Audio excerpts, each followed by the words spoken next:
I decided to watch Pinocchio. Wow, a Tom Hanks movie. That's Yeah, brave of you. yeah.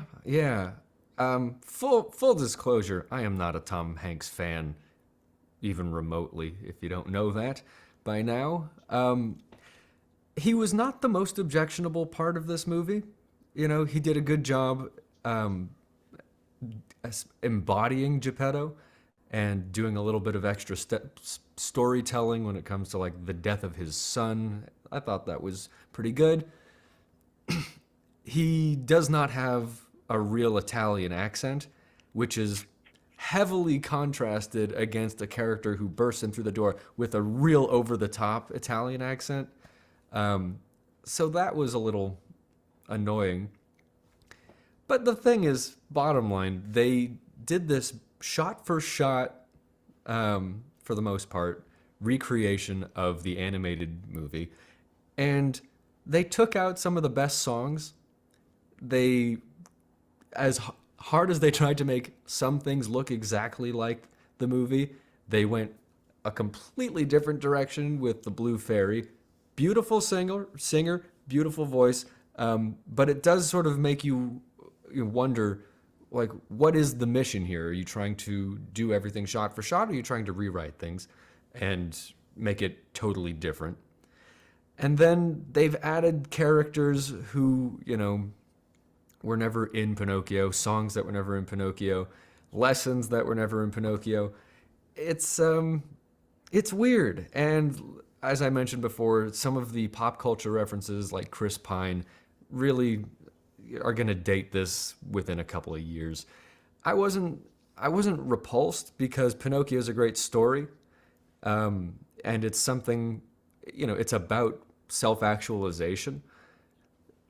It's a story that a lot of people need to hear, and I think that's why we're seeing so many new iterations of it, and why it keeps coming back. We had the live action dub a long time ago, like 10, 15 years ago, the Italian one. Then we had this one. We had the 1930s one. We're going to get the Guillermo del Toro one in a I'm looking forward to month. that one. That one, Yeah. yeah. It's different. I actually, so a follow-up question. So you mentioned they have stuff in here. This is something that comes up a lot when you see these kind of like, they like Disney is specifically remaking a animated movie that they did a long time ago.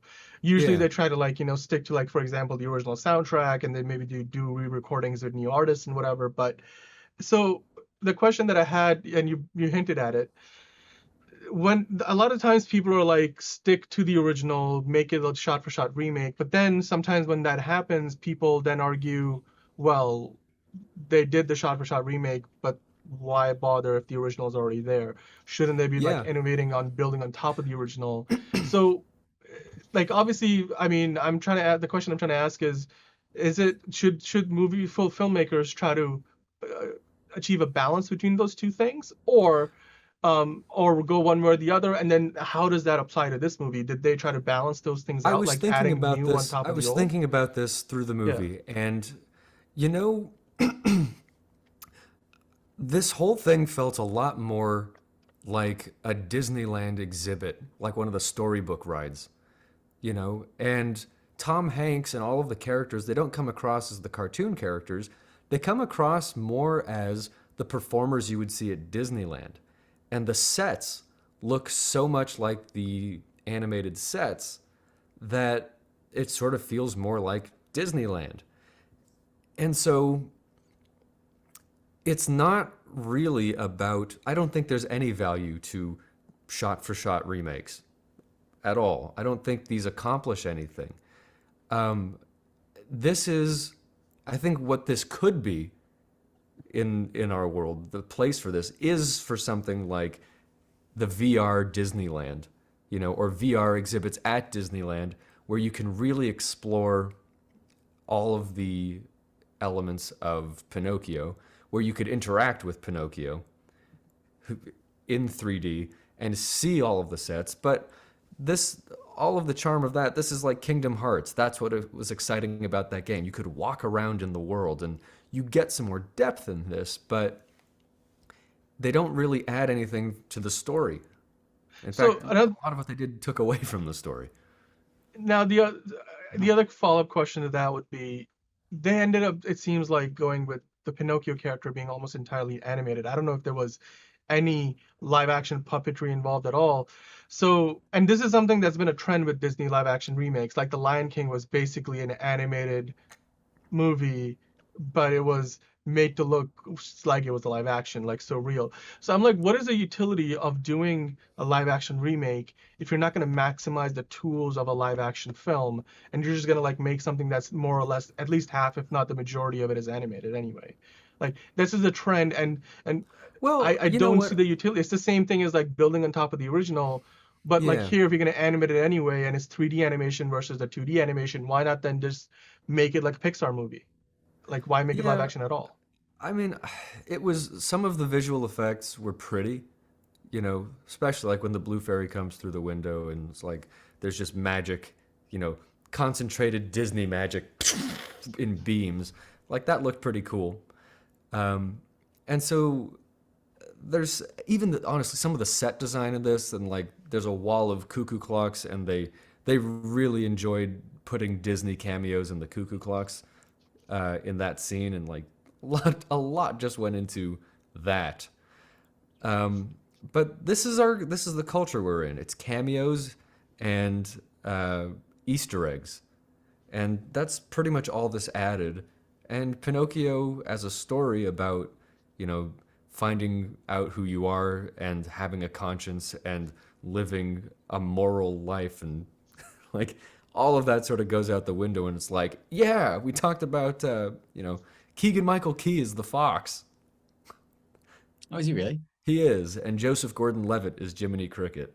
Um, By the way, Yeah. I wanted to touch upon this briefly. You hmm, mentioned that you auditioned for a role in this really, movie. yeah.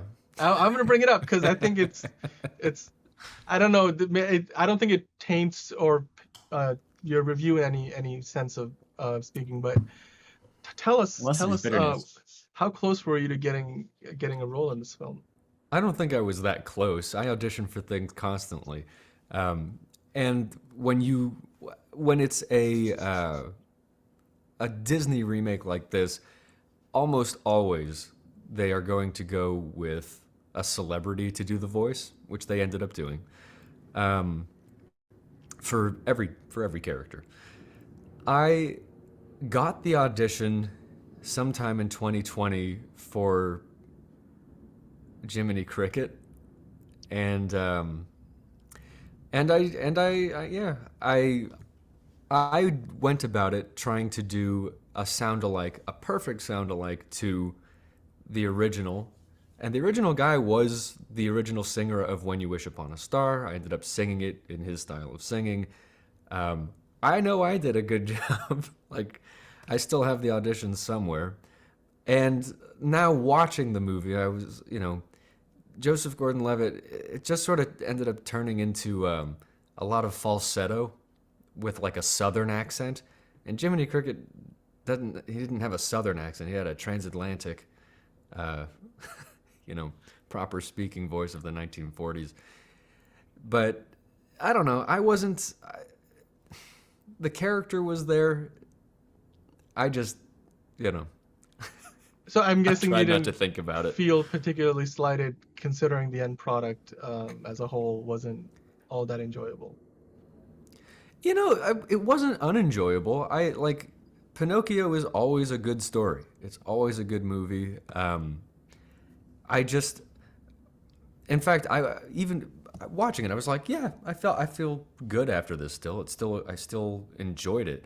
Um, it just didn't add anything. It wasn't novel. It wasn't groundbreaking. It was like, yeah, I could have watched the original. And I do think there's more depth in the original. And the last question I would ask is, do you think so this movie dropped on Disney Plus. This was, I think, at one point meant to be a theatrical release. Obviously, if you go by the people they cast in this film, it wasn't, like they decided to make it straight for Disney Plus. When you cast Tom Hanks in your movie, I mean, he's done streaming films, but and like you said, the voices like Joseph Gordon-Levitt and so on and so forth. Do you think it was the right decision to drop this on Disney Plus? Do you think ultimately there was some sort of business decision there saying like this movie may not do very well in the theaters, or do you think this could have done well in theaters? I mean, there's not a lot in theaters right now, so all things considered, maybe it could have You made know, a good amount of money. I think given the strategy that Disney's doing, what they should do with stuff like this is limited releases. They should do what like Gray Man did with Netflix, and that's put it Right. out in theaters for 2 weeks, and at least then you make some of the money from the box office. And then once the word gets out that it's a pointless, worthless, unenjoyable, bomb, then people can watch it on Disney Plus. Fair enough. Okay. Oh, would you recommend somebody watch this or take a pass? No, Okay. no, All it's right. pointless. But if you disagree or if you agree, let us know in the comments. Talk to us on Instagram, Facebook, Twitter, Twitch, YouTube, mostly YouTube. That's what we're trying to do. So be our friend and engage with us because sometimes we engage back.